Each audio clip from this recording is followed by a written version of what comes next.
Hey everyone, today I'll be talking about why journaling and planning helps you in life. So I've been journaling and planning for a very long time.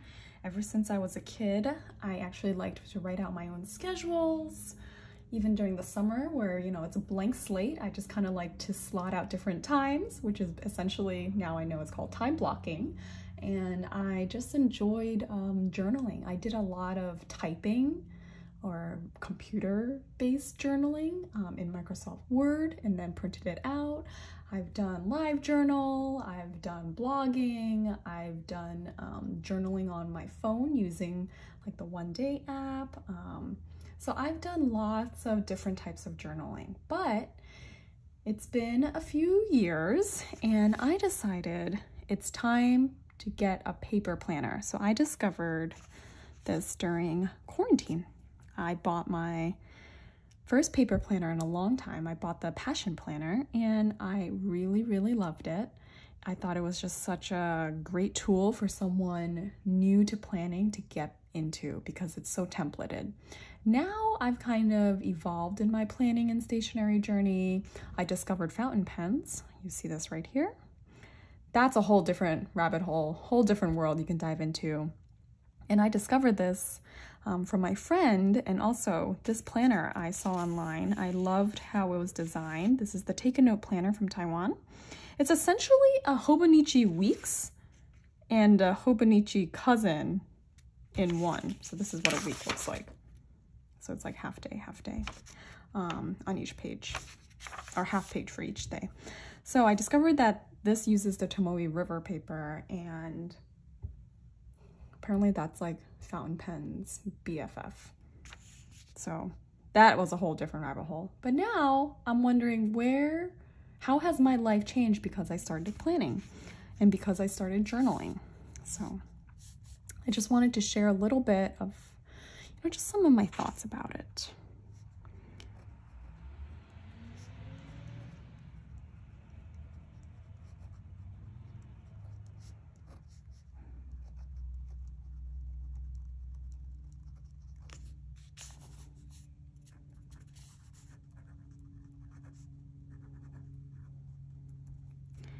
So we live in a social media world. If you're watching this video, we're YouTube's social media, so it's not like we have to get rid of it completely.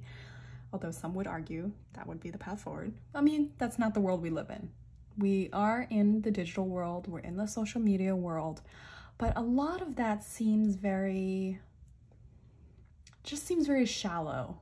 It doesn't get into your deeper thoughts. You can end up scrolling for many hours, which I also do. So, it's not like you have to choose one or the other, but there was a part of me that said I wanted something a little more permanent, a little bit more sturdy, something more solid. Feels more truly internal. Internal feels more solid than social media. Social media just seems like it's constantly going. I post the photo and I say it's for memory keeping or just to remember it, but actually there's a part of me that never even looks back at the photos I took. So it didn't have the type of nostalgia emotion that I really love. Like I love going through my old things and just thinking back of how I've grown since, a certain age. I love nostalgia, and social media didn't quite give me that type of memory keeping nostalgia that I was hoping. I say I'm taking a photo or I post it, but now that stories are more popular, TikTok's more popular, it's just so quick. It's very, very quick. It's very fast. And this just helps you slow down. Helps you slow down and actually process your thoughts.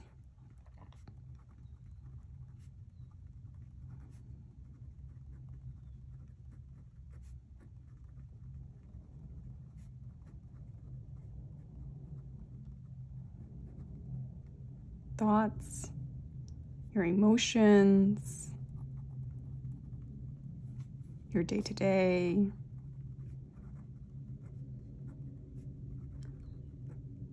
And it's in a very tangible way. because this is a physical product in your house. It's a physical object that you can actually flip through, and it makes, has a tactile feeling. It immediately brings you back. So that's something you just don't quite get out of your phone. There's a reason why mechanical keyboards are very popular. There's a reason why typewriters are still popular. There's a reason why certain things are able to provide people that tactile, almost visceral equivalent of their emotions. So that's something kind of interesting that you just don't quite get if you're capturing everything digitally. I'm not saying you have to choose one or the other, but I'm saying maybe if you supplement the digital with some paper, it might catch you by surprise of what you're able to actually discern. And it's a creative outlet. So I put my creative outlet on a pause when I entered college. I think I used to be very, very creative. I loved writing. I loved drawing. I'm not saying I was great at it. I'm not a professional artist.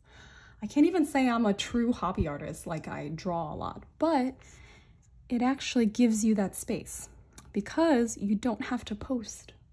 You don't have to post it. This is for you. This notebook is completely for you, and you can just doodle, you can draw, you can put stickers. So it allows you more avenues, a more private avenue to explore your creative side. Everyone has a creative side.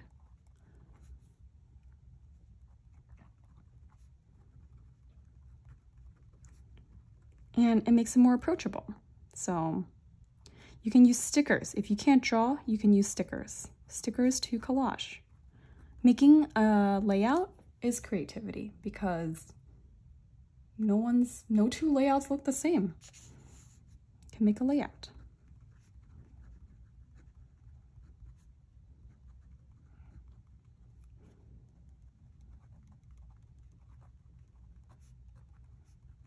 And it's individual to you. It's individual to what you're going through in that moment. If you don't want to buy stickers, you can just doodle. Doodling is great for thought process and just processing what you're going through. And let's say you don't even like doodling. Just writing itself is a form of creative outlet because you are thinking more on your word choice.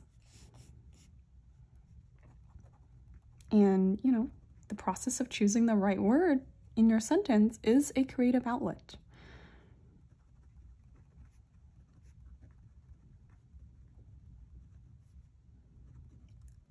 You can't type that fast. I mean, you can't write as fast as you type. It's much slower than typing. So we're not talking about efficiency here. Not everything in our society has to fall under the values of just constantly fast, productive, making money off of your hobby, capitalists, right? You can just do much slower type of writing, much slower. It's more intentional on your word choice. So that itself is a creative outlet, and you don't need to make money off of it. No pressure to show off.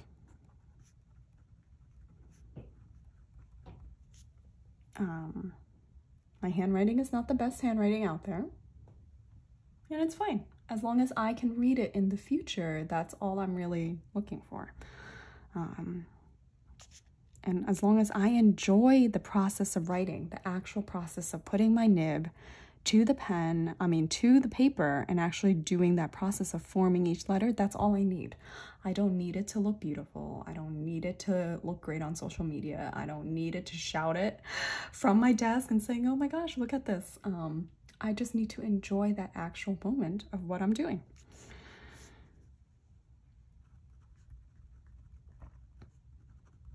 This is for you, right? This whole process is for you. And it also helps a lot with goal setting. So oftentimes we have a lot of dreams, and then years sometimes build up, pass by, and we don't quite get to those dreams, and then we think it's too late. But why didn't you write your dreams down?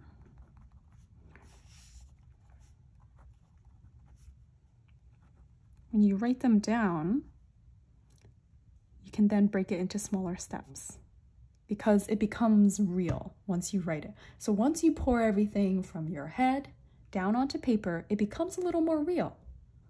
It's not just a floating thought that enters and exits your mind. It's actually on something.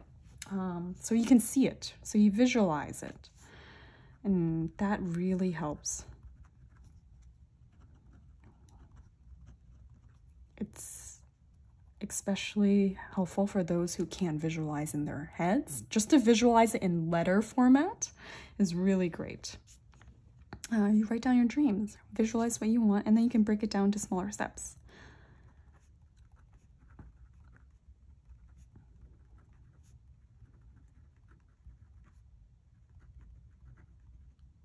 And as you can tell, as I'm writing, it actually has a really nice sound. This is actually the Tomoe 68 GSM paper. So it has a little bit of a rougher feel to it, and it has a little bit of a sound, which is kind of satisfying. It gives immediate feedback of what you're doing, right? You're putting your nib to the paper and you immediately know what's happening. So you can write down your dreams, goals, and you can track down what you're actually doing. So it's memory keeping. And when I was younger, I had a friend whose mom loved to scrapbook. She taught me how to scrapbook, and it was just such a joyous process to put all those photos into a scrapbook. Of course, that was very time consuming, and it was a long process because the scrapbooks are pretty large.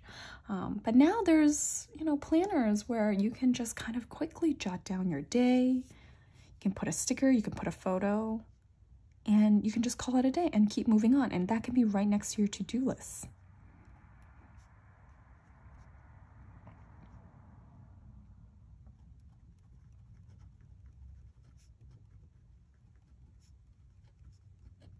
And there's something special about doing both at once, because life is a snapshot.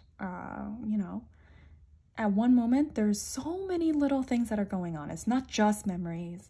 It's not just a to-do list. It's kind of a little bit of everything. Like my to-do list sometimes becomes a memory, right? Like what I have done or what I need to do, and then I end up doing it, then bam, it's a memory. So it's kind of like that juxtaposition of both of them, which is really cool. Snapshot of life. Slice of life, let's call it. I like that. Okay. And how journaling and planning have helped me. I have to say the journaling planning community is one of the nicest communities out there. I really appreciate everyone's thoughtfulness, because we are all essentially, spending a lot of time at our desks and doing something that's a little different than what a lot of people might be doing in the digital world. And we're very happy when we find other people who are into that as well. So such a nice community. Nice and supportive community, and they love sharing with others.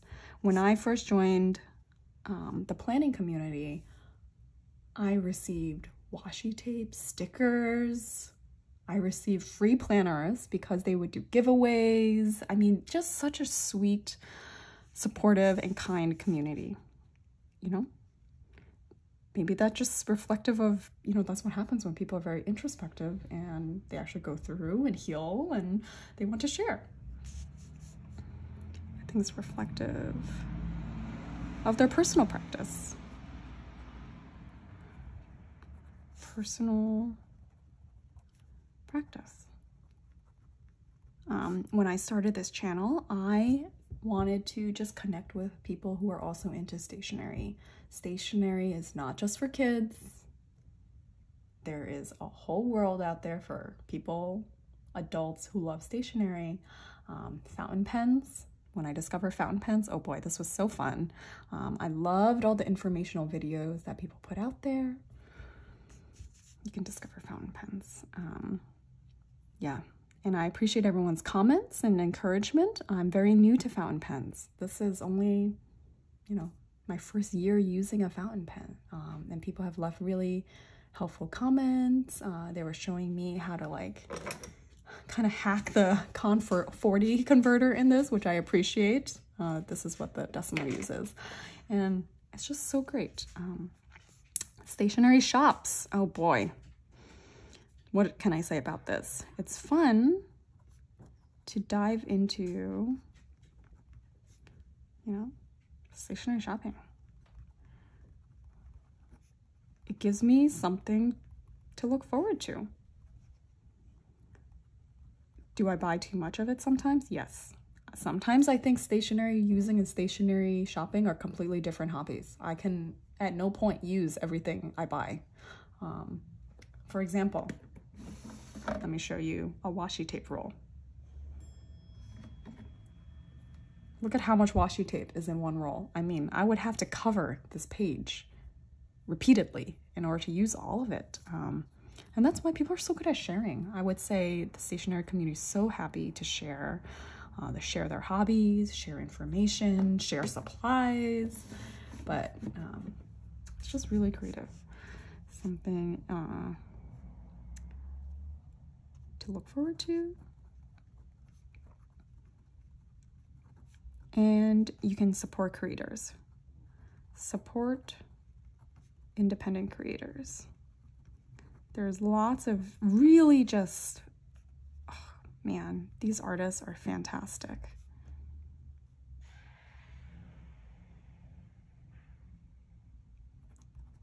And they work really hard, very, very hard to make stationery for their small business. Here's one of my favorites. This one is Coffee Monsters Company, and I love her work, love her shop, and that's just one of them. There's so many out there, and it's just so fun to see everyone's creative work. Previously, I thought you just had to, I don't know, get chosen by a stationery company in order to make your own stationery. No, there's actually tons of fantastic sticker shops out there, washi tape shops, art supply shops, fountain pen shops, some of my favorites. They're independent mom and pop shops. They're not huge conglomerates. They actually care about their product. They know a lot about their products, and they're willing to cultivate something that's a little different. So I love supporting small businesses. It changes how everything is done, really. So, and let's see. I have quite a few listed already. I think it feels very individual. So if you discover fountain pens, let's say, well, I'll talk about fountain pens. Fountain pens. Oh, fountain pens make it feel like you are in a magical world. Because this is like, my friend calls it like, when you pick out your fountain pens, kind of like going to Ollivander's wand shop. You choose, or it chooses you, and then you kind of like cultivate your own relationship with this fountain pen. And it's a little different because I never felt that way about a gel pen because it had more of a disposable quality to it. But this one, it feels like it's your own journey, your own relationship with the pen.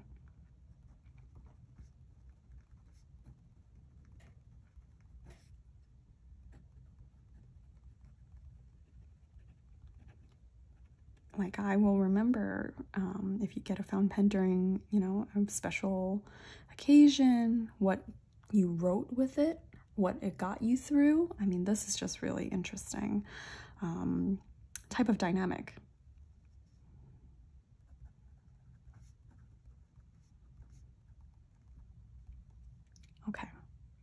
So I think I have a good amount here to convince more people to journal, and it gives you always something to look forward to. It gives you time to pause. It's something different. You remember a trip in a different light. You remember, just like coffee with your friend in a little different light, because things go by quickly. A day might feel slow, but the years go quick, and it's nice to just get a snapshot of it. So thanks everyone for joining me. I know I'm preaching to people who are already journaling and planning, but I thought that I would just share a little bit of why I like to do it. And thank you for joining me and supporting me and just enjoying our stationary life together. So, right. And I just want to share, I wrote this with a Pilot 823 and a fine nib on Tomoe River paper. This is 68 GSM. This is the Take a Note planner. And this is the Takesume ink, which is really awesome, well-behaved black ink. I can just always depend on it. So thanks everyone, and I'll see y'all next time.